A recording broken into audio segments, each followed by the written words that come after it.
Good day, everybody. So, today I'll be talking about nephrotic versus nephritic syndrome. So, as you all know, nephrotic and nephritic syndrome is basically involving your kidney. So, nephrons are your functional unit of your kidney. And what is the difference between this nephrotic and nephritic? Because majority of the students find difficulty in identifying or even diagnosing patient with these two syndromes. So, how do you differentiate both of them? First, let's start with nephrotic. So in nephrotic syndrome, the main thing that you need to understand, the very basic thing that you need to know is loss of protein. All right. However, in nephritic syndrome, it's basically loss of your RBCs, which is loss of blood. So in nephrotic, there is an O, and so does your protein. So remember, in nephrotic syndrome, it's basically just loss of protein, and in nephritic syndrome, it's just loss of RBCs. Now, what is causing the loss of protein? So keep in mind that this is your renal arteries, and you have your glomerulus, your endothelial cells, and so does your glomerular cells. Excuse my drawing. Okay, so now what happens in nephrotic syndrome? So the examples of nephrotic syndrome are usually diabetes. This could be secondary to systemic diseases such as diabetes, your SLEs, amyloidosis, and other than that, it could be membranous nephropathy or minimal change glomerulonephritis, membranoproliferative. So these are basically the causes of nephrotic syndrome. So what happens in patients with nephrotic syndrome is the causes mentioned previously, such as your minimal change, membranous, diabetes, what they do to your glomeruli. So this basically causes glomerular permeability. So what happens is when this particular glomerular sclerosis takes place, it injures your RBCs, but not to a very severe extent. It just causes a simple gap in between the tight junctions of your endothelial cells. So what happens is there'll be increase in permeability, causing the albumins to actually seep off from your bloodstream going to your glomerulus. So from this bloodstream, usually we have plasma proteins and your RBCs, WBCs, and so many other components. But what happens in this case is when this particular inflammation occurs, it increases the permeability of your glomerular permeability. So what happens is it will allow all the passage of larger plasma proteins through this glomerular basement membrane. So when all these proteins from your bloodstream seeps into your glomerulus and then gets excreted to your urine, what occurs is from this blood stream, the proteins are out. So the patient starts having hypoalbuminemia. Now, why albumin instead of other plasma proteins? Because keep in mind that albumin is a very small molecule of protein, and it's very much lighter compared to the other types of proteins. So this will be the first protein to escape the bloodstream and get into the glomerular and then get excreted to your urine. So when this albumin is lost from the blood, the albumin or the other types of protein basically gets excreted to your urine, leading to proteinuria. And keep in mind that albumin is a very important plasma protein to maintain the osmotic pressure of the fluid. So when this osmotic pressure basically controls the fluid to be kept in the bloodstream instead of being seeped to the interstitial tissues.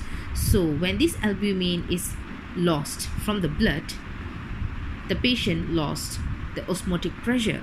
So when this osmotic pressure is lost, what happens to the fluid?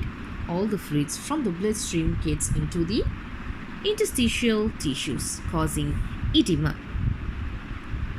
So it's a very simple try to remember for nephrotic syndrome, that you have your hypoalbuminemia, you have proteinuria, and then you have your edema. So this is simple, isn't it? For the clinical features, all you need to know is your hypoalbuminemia, proteinuria, as well as your edema. Now, what could be the complications of this nephrotic syndrome is, just remember these three complication. In nephrotic syndrome, as I told you, certain inflammation which occurs literally causes increase in permeability, and thus all the larger albumins and globulins as well as other plasma proteins such as lipoprotein, transferrin, antithrombin gets out of your bloodstream and then gets excreted to your urine. So what happens is this particular complication such as hyperlipidemia occurs. Now, hyperlipidemia means increase in cholesterol. Now, why does this increase in cholesterol occurs is because one type of a plasma protein, which is known as lipoproteins, also gets into your glomerulus and then gets excreted in your urine, and thus the blood lacks of plasma proteins such as lipoprotein. So what happens is your liver starts to compensate the loss of this lipoprotein, and then it causes increase in production of the lipoproteins, leading to increase in productions of lipids, which causes a side effect of hyperlipidemia. Other than that, thrombosis is also one of the complication of nephrotic syndrome. Why do I say so? Is because, as I told you, one of the plasma protein is also your antithrombins. So when these antithrombins are out of the blood is unable to dilute, or the blood is very much prone to cause thrombosis because of all the antithrombins are now down to your urine. So that is why thrombosis occurs.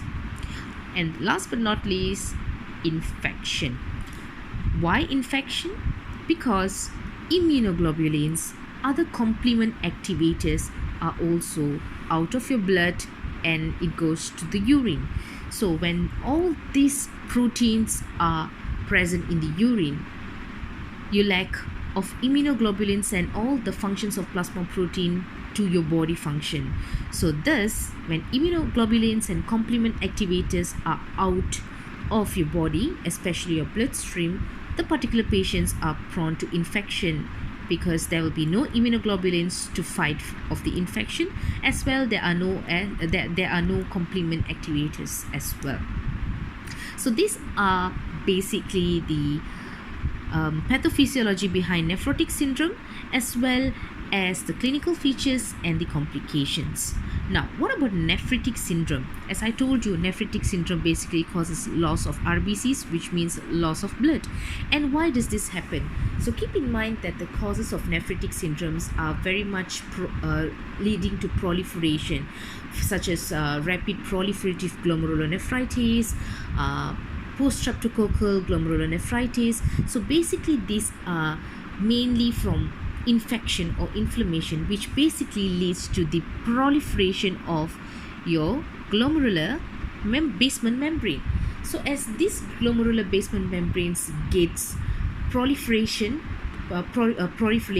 what happens is they start recruiting leukocytes. So this leukocytes infiltrates and it causes more proliferation to take place.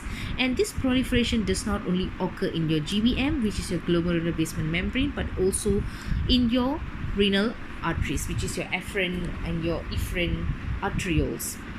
So what happens is when this leukocyte infiltration takes place, your endothelial cells will be distorted because this leukocyte infiltration will also cause increase in permeability.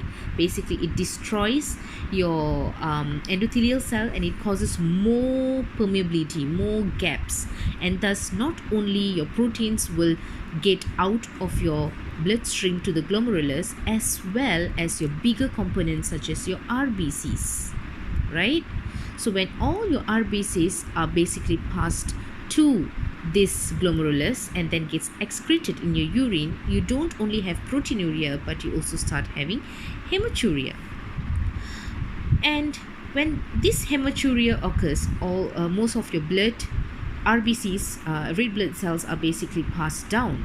So what happens to the blood volume in your bloodstream? Your blood volume is low. So when this blood volume is low, your GFR becomes low. So when your GFR becomes low, the patient starts having low urine output, which is basically oliguria, as you know that your urine output is basically depending on your glomerular filtration rate. So when your glomerular filtration rate is low, what happens is patient starts having oliguria. And what follows after oliguria is azotemia. So in simple words, you have, for nephritic syndrome, you have the common triad, which is your hypoalbuminemia, proteinuria, edema, and then you have another inverted triad, which is your hematuria, azotemia, oliguria. Keep in mind that in this patient, they still have hypoalbuminemia, proteinuria, and edema, but additionally, because they lose their red blood cells as well, and this will lead to hematuria, and because of hematuria, decrease in blood volume, and because of decrease in blood volume, decrease in GFR rate, and because of decrease in GFR rate, it causes oliguria, and as oliguria keeps taking place, it finally leads to azotemia. And on the other hand, patients with nephritic, this is nephritic. So patients with nephritic syndrome tends to also present with hypertension. So why hypertension? So remember, you have 2H, which is hematuria and hypertension. So why hypertension is because of the reciprocal fluid retention from your hypoalbuminemia, and also there is a massive defect which is occurring at your GBM, your glomerular basement membrane, as well as your endothelial cells, which is causing more leukocytic infiltration, and thus there's more basically your kidney is becoming more ischemic. So when there is ischemia, what happens? Your kidney system gets activated, which is your RAAS, renal aldosterone angiotensin aldosterone system activation. So as this system gets activated as a compensatory mechanism, it leads to the outcome of vasoconstriction, which also contributes to hypertension. So what is the complication of nephritic syndrome? Again, divides to 3. Number 1, hypertension encephalopathy. So hypertension encephalopathy happens in at least 10% of the patient. So why? Because it follows hypertension, and if this patient is not treated well, they can be complicated with hypertension encephalopathy. Other than that, since this patient will lead to oliguria and azotemia, which means there will be more deposits of nitrogenous waste in the kidney and they are not properly excreted, so thus it leads to acute kidney injury. And sometimes patients like nephritic syndrome would be subjected to even dialysis as well. All right. And then pulmonary edema. So why pulmonary edema? Is basically because of the loss of your albumin, which is your osmotic pressure. So there'll be more fluid buildup in your interstitial tissues, and one of the massive fatal cause is pulmonary edema, and many patients would go hypoxic, or they start having shortness of breath because of this pulmonary edema. So look out for this complication as you treat patients with nephritic syndrome. So basically, these are the pathophysiology of nephrotic and nephritic syndrome, and how do you differentiate these two. So keep in mind that their investigations may be similar, however the management is very much different compared to nephrotic and nephritic syndrome. I will update that in my Dr. Tisha's Instagram and as well as my Facebook page. So just stay tuned, and if there's any questions or any feedbacks, please do message me in my messenger, Facebook messenger, or even DM me on my Insta chat. So with that, that's the end, and I hope you guys enjoyed this video. Thank you.